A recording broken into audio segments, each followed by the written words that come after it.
Bonjour et bienvenue dans Réconciliation avec Dieu. Donc aujourd'hui je vais vous parler donc des pierres de l'église. Donc qu'est-ce que c'est les pierres de l'église?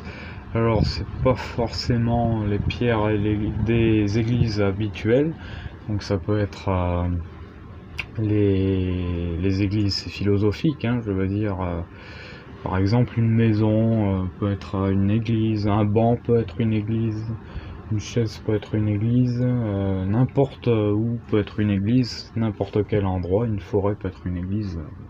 Là où la personne prie, c'est là où ça devient une église. Donc c'est pour ça, c'est pas forcément, je veux dire, quelque chose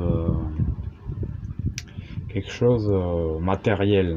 Justement, Jésus nous apprend à ne pas être matérialiste.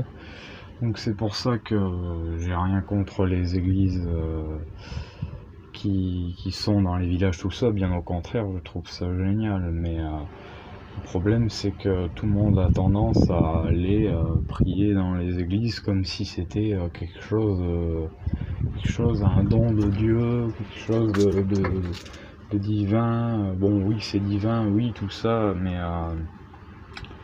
disons que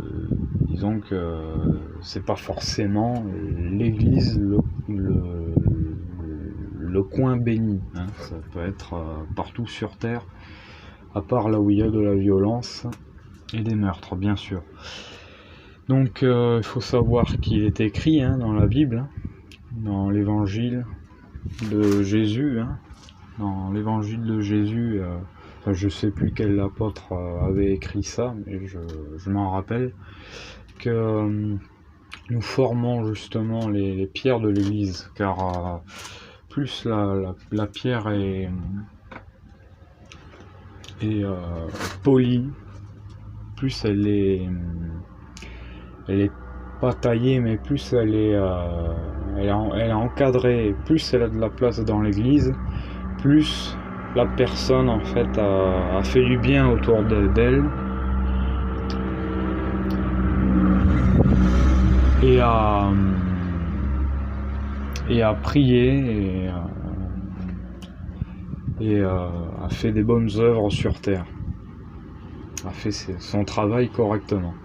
Voilà, et ce que je voulais dire par là, c'est que il faut travailler sa pierre. Voilà, faut travailler sa pierre, parce que c'est pas toujours évident, parce que Satan aussi a tendance à venir au milieu de tes travaux et à t'interrompre et te mettre dans le doute. Alors ça, le doute, la tristesse, l'égoïsme, la luxure, c'est vraiment les quatre plus gros piliers, les plus gros piliers de la tentation de Satan. Franchement, soit il te dit qu'il est nul, que toi t'es nul, pardon, soit Satan te méprise, te dit voilà, t'as fait ça qui est pas bien, tu n'es pas digne d'être enfant de Dieu, tu n'es pas digne de te prosterner devant Dieu, alors qu'en fait tout le monde peut se prosterner devant Dieu, tout le monde peut se toquer à la porte de Jésus. Jésus l'a dit, j'attends que quelqu'un vienne toquer à ma porte et je lui ouvrirai, je le servirai avec grand plaisir. Voilà, c'est ça qui nous a dit Jésus. C'est pas tout le monde a le droit de venir envers Jésus. Voilà, c'est pas quelque chose voilà, c'est pas, c'est faux sinon. Et du coup, revenons sur le sujet de tailler sa pierre. Donc plus notre pierre est plus taillée, tout ça. Et comme on est 7 milliards, je vous laisse imaginer 7 milliards de pierres dans le monde. Donc 7 milliards de personnes égale 7 milliards de pierres. Donc en fait, y a de quoi fabriquer le royaume des cieux. Je veux dire, et puis chaque pierre, donc chaque pierre est une personne, donc une âme. Et à la fin de sa vie, on a le résultat de la pierre. Qu'est-ce qu'elle est devenue, la pierre? Est-ce qu'elle a sa place au royaume des cieux, ou alors est-ce qu'elle est brisée, la pierre? Est-ce qu'elle est... Alors brisée, c'est quand la personne perd la foi, voilà, quand la pierre est brisée. Est-ce que la pierre va avoir sa place au paradis? Voilà. Par exemple, je prends un exemple, quelqu'un qui va à la messe tous les dimanches, qui fait du mal autour de lui, je sais pas, il tue, il vole, il fait du mal autour de lui, il deal, voilà, il deal dans la rue, il fait du trafic d'armes et tout. Et il se dit, bon ben voilà, en allant à l'église tous les dimanches, eh ben j'aurai pas de problème, je serai pardonné, ça c'est sûr, je serai pardonné. Jésus, Dieu me pardonnera, alors que c'est totalement faux, hein. Jésus et Dieu n'est pas le Dieu gnangnan, n'est pas le Dieu non plus. Il est à ta disposition, à tes envies, mais à condition que tu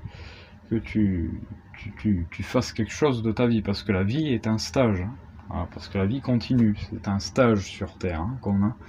Donc moi là je parle de renaissance, hein, je parle d'une véritable renaissance, hein. Chaque fois je parle du baptême, je parle du baptême d'eau, je parle même psychiquement, voilà, comment changer notre tête et comment se détacher du matérialisme, hein, qui nous obsède, hein.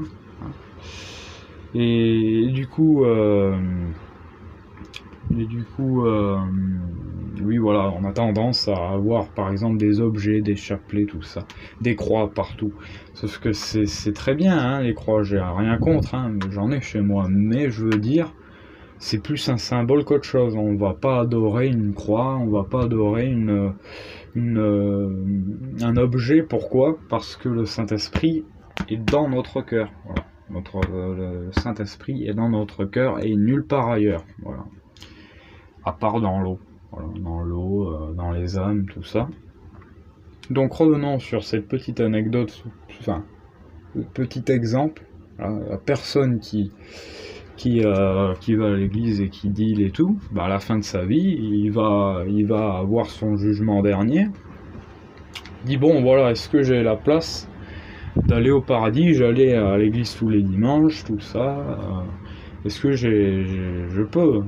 Et Dieu lui dit non. Non, là franchement, t'as tué des gens et tout. Il dit, mais non, j'ai fait bâtir des églises, j'ai fait ma communion, j'ai fait ma profession de foi, j'ai fait tout ça. Et je vois pas pourquoi j'aurais pas le droit d'avoir une place au paradis. Mais en fait, le gars qui prie, il a rien compris. Parce que en fait, c'est pas ça, être pardonné. Être pardonné, c'est être sincère et pas assister à une messe. C'est à ta propre prière et arrêter de pécher. Parce que dealer, tout ça, c'est des péchés capitaux. Donc la personne qui croit, ou qui croit croire, hein, parce que, entre guillemets, parce qu'il y a des personnes qui disent qu'ils sont chrétiens, regarde, j'ai une croix autour du cou, je suis chrétien, j'ai été baptisé, bon, c'est ça pareil. C'est complètement idiot parce que la personne elle te dit qu'elle est chrétienne alors qu'elle n'a aucune foi. Voilà. Donc voilà, c'était tout pour aujourd'hui. Je voulais juste faire une parenthèse sur les pierres de l'église. Qu'est-ce que c'est les pierres de l'église? Qu'est-ce que c'est une église en général? Ben, ça peut pas être forcément une église avec un clocher, ça peut être ailleurs. Voilà, donc je vous remercie de vous avoir écouté. Soyez bénis, qui que vous soyez. Que Dieu vous protège. Amen.